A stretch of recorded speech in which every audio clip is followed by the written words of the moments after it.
नमस्कार दोस्तों, मैं हूँ पॉलिटिक्स बाबा और चाइना की चालाकी एक बार फिर से सामने आई है। अब की बार वो भारत के साथ नहीं आई, ये चालाकी चाइना ने ये ताइवान के साथ खेल रहा है।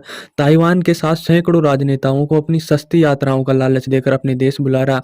मतलब सीधा सीधी बात यह है कि ताइवान के जो भी नेता लोग हैं उनको लालच दिया जा रहा है, रिश्वत दिया जा रहा है कि आप हमारे भारत में वो सॉरी चाइना में आओ, चाइना में हम आपको पूरी सस्ती फ्लाइटें पूरी सुविधा देंगे।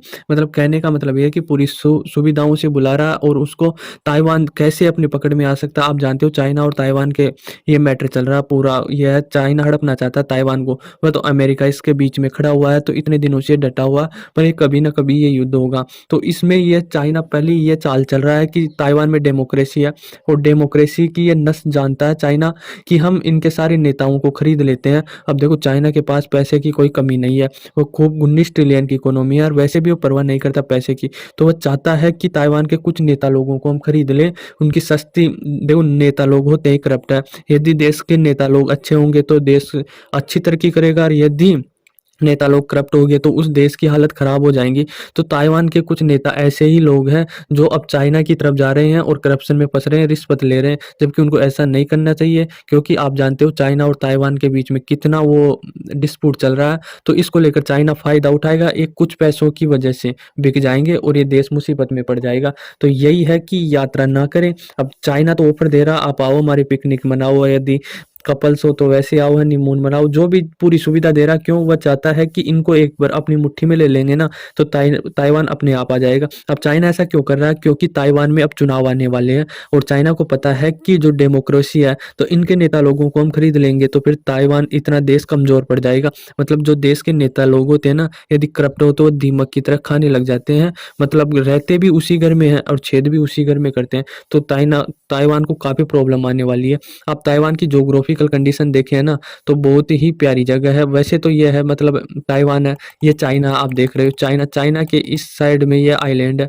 आइलैंड पर ये ताइवान है। अब ताइवान की जो ज्योग्राफिकल कंडीशन है वो बहुत अच्छी तरीके है, सक्षम भी देश है काफी है। इसके ऊपर दक्षिण कोरिया, जापान ऐसी विकसित इकोनॉमी है। तो ये चाहता है, और ताइवान भी खुद काफी विकसित देश है माने तो। ये मतलब इसकी जीडीपी बोल ले तो 1 ट्रिलियन से ज्यादा जीडीपी है। यह दुनिया की जितने भी देश है वह 21वें स्थान पर आते हैं जीडीपी के मामले में।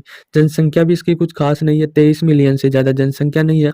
पर कैपिटा इनकम देखें तो 72,000 US डॉलर है। भारत की तो 2600 या 2600 डॉलर ही है, इसकी 72,000 है। तो भारत को कंपेरिजन तो कहाँ होता ही नहीं है। इसकी 23 मिलियन जनसंख्या, फिर भी 21वें स्थान पर आ रखा। हम वैसे भारत 5वें सबसे बड़ी अर्थव्यवस्था, पर हमारी जनसंख्या भी तो कितनी है, हम बिलियंस में पहुंच गए, 1.5 बिलियन हमारी जनसंख्या। तो भारत का तो कंपैरिजन नहीं कर सकते, भारत से तो काफ़ी अच्छी स्थिति में है। इसकी पर कैपिटा इनकम देखें और लोकेशन भी अच्छी है। तो चाइना इसे, और इसमें जो ये है ना हम बनाते हैं, इसमें मैन्युफैक्चरिंग भी काफ़ी होती है। वो जो भी बड़ी-बड़ी कंपनियाँ इस ताइवान में ही है। तो ताइवान मतलब मैन्युफैक्चरिंग हब है। तो चीन चाहता है कि ये हमारे कब्जे में आ जाए, तो ऐसा नहीं हो सकता। अब ताइवान की राष्ट्रपति है त्यांग इंग वेन, ये भी चेतावनी दी है, कुछ सरकारी अफसर भी चेतावनी दी है उनके मतदाताओं को कि आप ऐसे चाइना की यात्रा नहीं कर सकते, आप ऐसे बिक नहीं सकते। पर अब मतदाताओं से भी अपील की है कि जो विदेशी है, बाहरी ताकतें, वो काफ़ी हद तक आपको प्रभावित करेंगे, पर आपको वो नहीं होना है, उनके जाल में फंसना नहीं है। और ये जो राष्ट्रपति है ताइवान की, ये जानती है कि चाइना हमारे चुनाव में इंटरफेयर करेगा ही करेगा। तो वह काफ़ी सावधानी से चल रहे हैं, क्योंकि यदि ये चाइना कर गया और ये जो नेता लोग हैं ये चाइना की तरफ चला गया तो काफ़ी कमज़ोर पड़ सकता है ताइवान। तो इसको लेकर अब देखो 13 जनवरी को 2024 को ताइवान में चुनाव है। तब तक चाइना पूरी कोशिश करेगा कि इनके नेता लोगों को खरीद ले। और एक बार नेता लोग चले गए ना, तो मतलब पूरे देश की वो चली जाती है। जो वो बोलते हैं ना भाई, घर का भेदी लंका ढाए। तो उसी प्रकार से ये घर ताइवान के जो नेता अगर चाइना की तरफ हो गए तो ताइवान काफ़ी कमज़ोर पड़ जाएगा। और ये ताइवान की राष्ट्रपति चाहती नहीं है कि ये इस तरफ चले जाएँ। बाहरी ताकतें भी काफ़ी इंटरफेयर करेगी, उधर अमेरिका ताइवान का साथ देगी, चाइना इस तरफ साथ देगी। तो कहीं न कहीं ये होगा। उनकी सिक्योरिटी एजेंसी है ताइवान की, उन्होंने भी बताया कि 400 से ज़्यादा फ्लाइटें ये चाइना की तरफ गई है और उसमें से 300 से ज़्यादा जो उनके नेता लोग हैं, नगर प्रमुख हैं, वह सारे चाइना जा रहे हैं, वहाँ पर छुट्टियाँ बिता रहे हैं और चाइना बार-बार उसे अट्रैक्टिव कर रहा है। अट्रैक्टिव करने का कारण यही है कि चाइना चाहता है कि हमारे पास आए हैं और जो भी करप्ट हो सके, मतलब जो भी रिश्वत लेकर काम कर सके, क्योंकि आज नहीं तो कल चाइना ताइवान पर अटैक करेगा और उसे लेने की सोचेगा। तो ये धीरे-धीरे दिमाग का काम कर रहा है। मतलब धीरे-धीरे चाइना घुस रहा है ताइवान की पॉलिटिशियन में, क्योंकि चाइना की में तो घुस नहीं सकते, वहाँ पर तो एक राजाशाही शासन है, तो वहाँ पर तो चाइना की शी जिनपिंग ही रहेंगे, पर यहाँ डेमोक्रेसी है और डेमोक्रेसी में नेताओं को, लोगों को खरीदा जा सकता है। मैं तो यही कहूँगा कि ताइवान इतना प्यारा देश है, इतना सक्षम देश है, इतनी बढ़िया इकोनॉमी है, जनसंख्या भी ज़्यादा नहीं है इनमें, तो इनमें ये नेता लोग बिक कर क्या करेंगे? मतलब एक छोटी-सी पैसे के लिए पूरे देश को मुसीबत में डाल देंगे और ये चाइना के चंगुल में चला गया तो फिर निकल नहीं पाएगा। तो ये नेता लोग यही सोचे ताइवान के कि लगातार ताइवान का ही साथ दे, चाहे पैसा हो, चाहे ना हो, फिर भी देखो काफ़ी सक्षम है, इन्हें पैसे की ज़रूरत नहीं है, फिर भी इनको जो नेता लोग होते हैं ना, वह इनको कितना ही पैसा दे दो, ये फिर भी पैसा-पैसा करते हैं, बिकते रहते हैं। भारत में भी करप्शन है, पर हमारे पाकिस्तान के पास इतना पैसा नहीं है कि वो हमारे नेता लोगों को खरीद सके, तो उनकी तो औकात से बाहर है, हमारी ये प्रॉब्लम नहीं है।